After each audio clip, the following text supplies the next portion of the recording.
I must say I'm very happy to be here today. I just spoke to the Minister of Information, and he said I should tell the organizers about his inability to come to this event. And he said I should represent him and say what I think he should have said. So I'm here to do just that.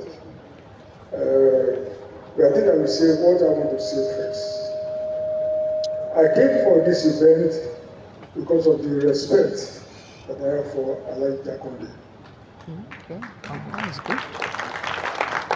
Many of us do not know that my own organization survived for so long was because of Jakonde. In 1993, I think around February 1993, no, around May 1993, they were shut down by the military then.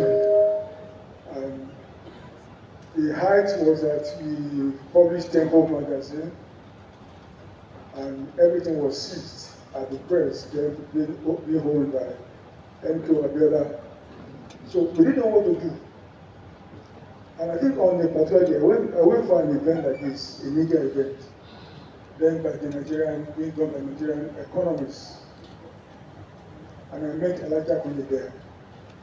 So he saw me, said, "What are you guys going to do now?" I said, "I don't know, sir. We don't really know what to do again." He said, "Come to my press at Acme Road, where you also have our office today." He said, "I can pray for you." I said, "It's a magazine." He said, "Yes." He said, "Turn your magazine into a tablet." Tablet. So I took that message to my colleagues and said, "I met Alhaji Jakonde, and he said we should do tablet." As at that time, we only had the negatives in A4 size. So tablet, how are you going to do tablet?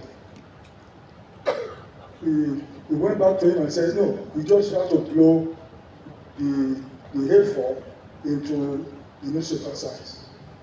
And that's what we did. And I can tell you all the copies we printed in the Jakonde press then, everything sold out. The Temple coming out as a tablet. And that was what it remained for a long time before we decided to shut the paper. Then secondly, some years ago, Alhaji called me again. He said he has a gift for me. I said, what gift does Alhaji have for me this time? His press office, the John West press office on Acme Road, Alhaji says he's going to offer it for me almost free. It's like a gift because the value that I said I should go and bring was in fact, even if I wanted to buy the land, I could not buy it. He said it's a gift to our organization. And we acquired that property. And for me, it was a kind of a turnaround for our own organization because it ballooned our value, if you do evaluation of what we were worth at that time, it was because of Alhaji Jakonde. So I'm forever grateful to him because he saved my own company, ICNL.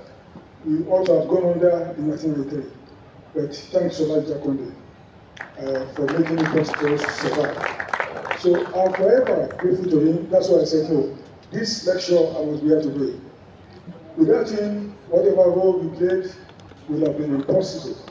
Alhaji made it possible that we could play that role. And that's why I said, I'm here. Journalism is talking about what the minister have said. We cannot have a country without journalists, without even the press, and more important, a free press. The two are connected.